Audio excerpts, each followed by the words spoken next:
So this should technically be week 6, but week 4 was so good. I had to split that thing into two.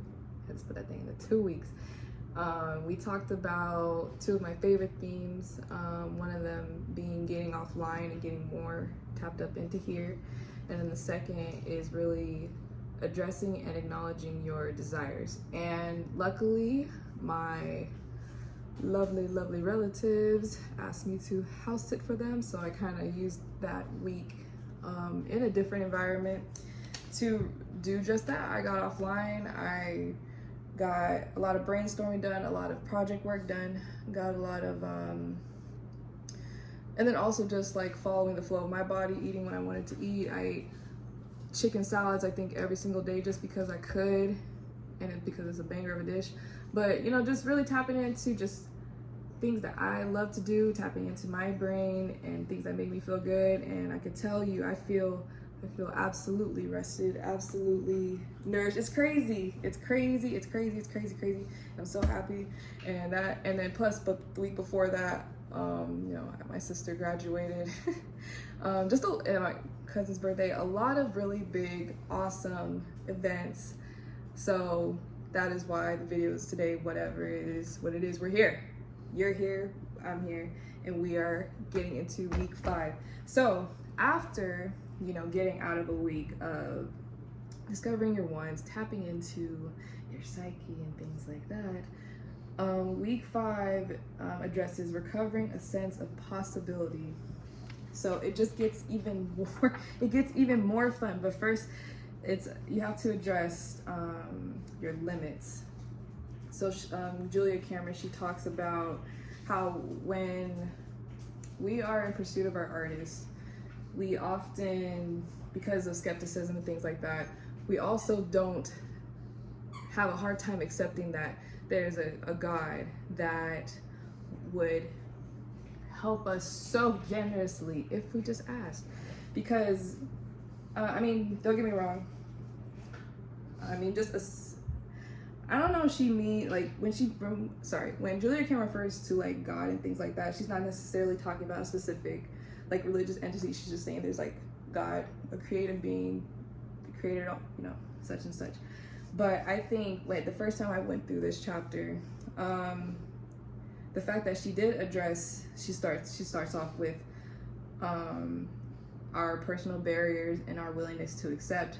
I was also going through just accepting religion itself, because, you know, it was crazy. Like, that's what I'm saying, she'd be calling it on the nose, because it was an exact block that I had. It was like, at the time, it was hard for me to accept that a figure of this span, this would want to give to me so unconditionally. So, like, that concept for me was like why me? And then, ooh, see, that starts to dig up kind of the ugly, and it's like, oh shoot, like, in what ways do I feel like I'm not deserving? In what ways do I feel like, you know? So Cameron's like, look, as we get into this week, I want you to address your self-limits. Like, why don't you think you cannot have this opportunity? Why you can't be in this position? Why you can't produce this piece of work? Like, she goes through all of that. So she's like, get it, basically dig into that, you know, dig into the idea that, one of my favorite quotes, kind of in a way, whether you think you can or you can't, you're right. You know, it's the same thing with the universe. Whether you think you can have or you can't have, you're right.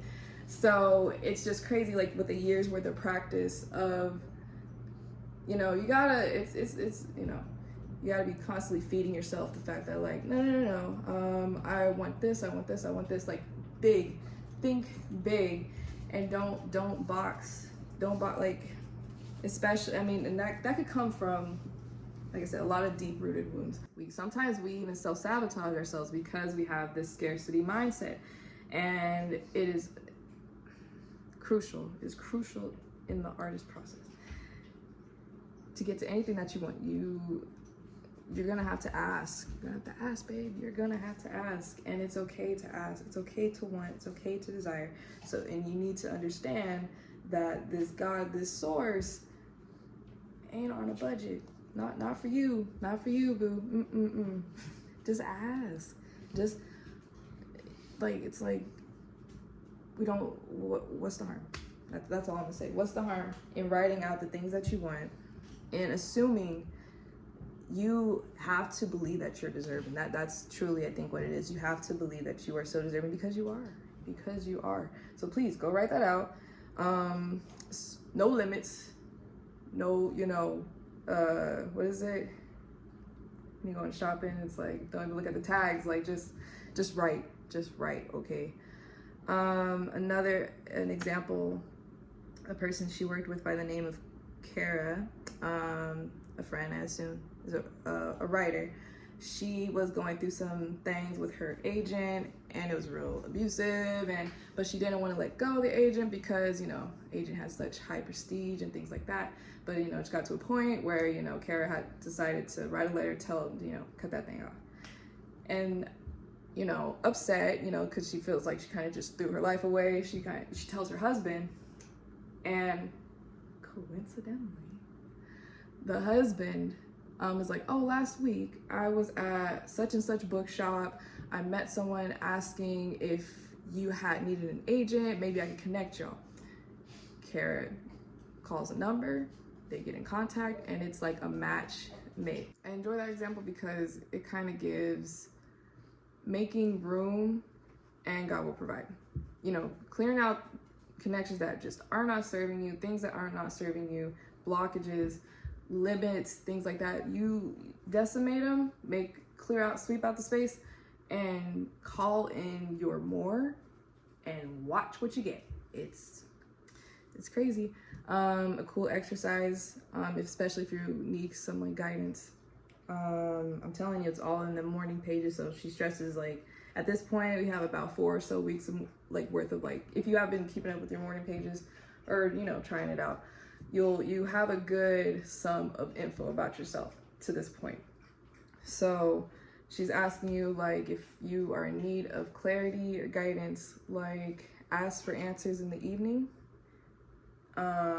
listen for answers in the morning, and be open to all help in all forms. Ask, and then just ask for it, and then just be prepared to receive it in whatever form that may come in. Cool. So then, after asking you to identify your limits and telling them she wants you to get selfish. She wants you to, selfish, quote unquote selfish, but in reality, as an artist, it really is, it's just necessary. Not necessary to be selfish, but just necessary to what it really is to take time for yourself. But to others, it will come off as selfish.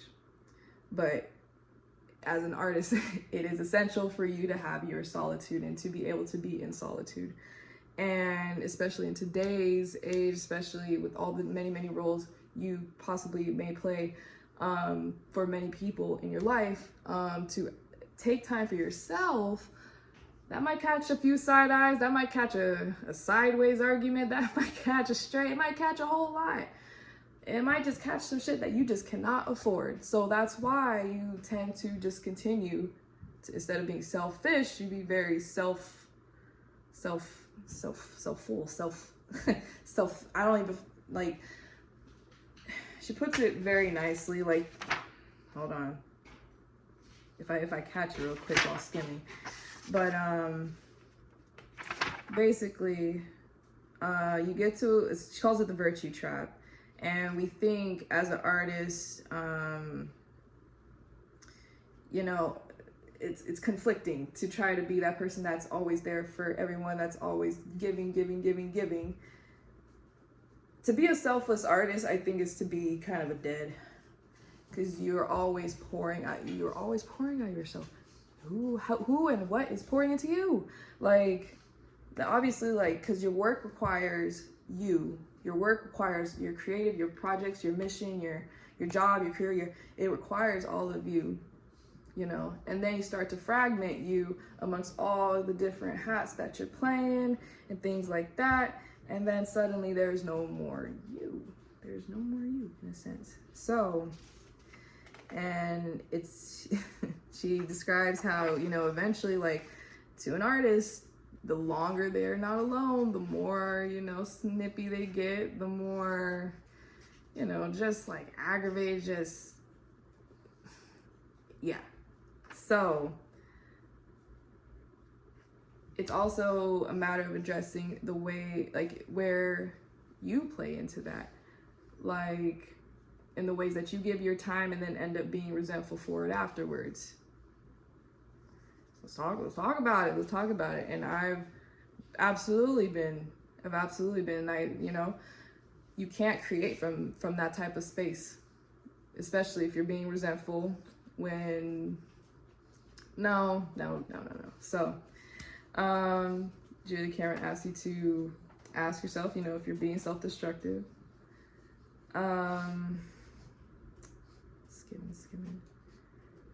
Yeah, just, you're so bent on being good husbands, fathers, mothers, wives, teachers, whatevers, and that we have to construct a false self to look good to the world and meet worldly approval. And this false self is always patient, always willing to defer its needs, and you know, it just never ends up.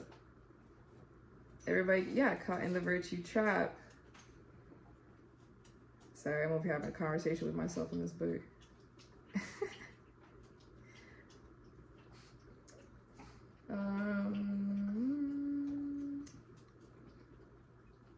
Yeah, this whole section, yeah, basically. So, she's gonna ask you, in which ways are you being self-destructive? Which ways are you giving more of yourself than you should be? Where are you giving yourself? How can you be giving more to yourself?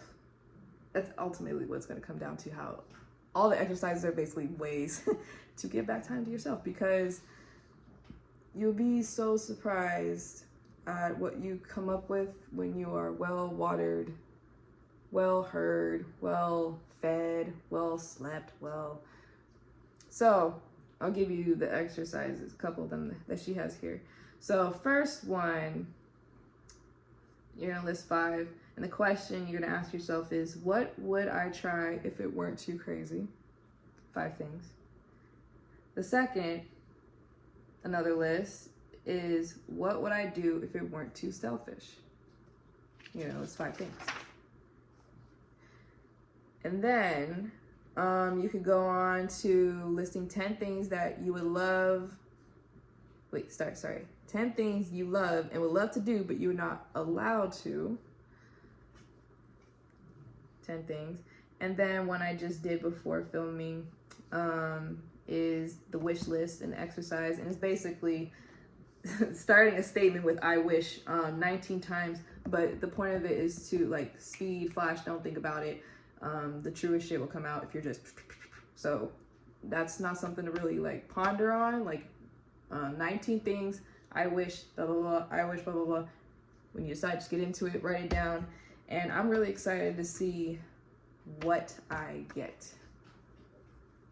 And I'll let you know what I get. You know, just for the sake of the series, I'm like, do I risk the evil eye? But I'm like, no, because I need people to understand that this, a lot of these exercises have really helped me grow and acquire a lot of the things that I want. And it's kind of by the craziest circumstances. So, no, I gotta keep proving the method to the madness. So yeah. And then she gets into the task for the week.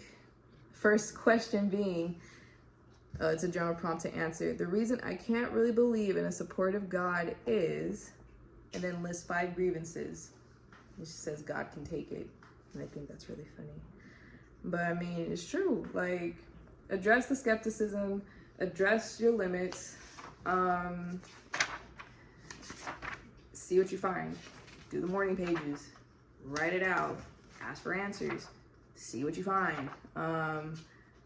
Ask for things. Be big in the things you ask for. Remember, all of this that you're writing down is not to be shared with anybody, just just your notebook. So it should also help with the self-censoring. Because I was lying to myself in my journal the first time around. It's like, why? And then it gets to a point. It's like, why the hell am I lying to myself in my own journal? And it's like,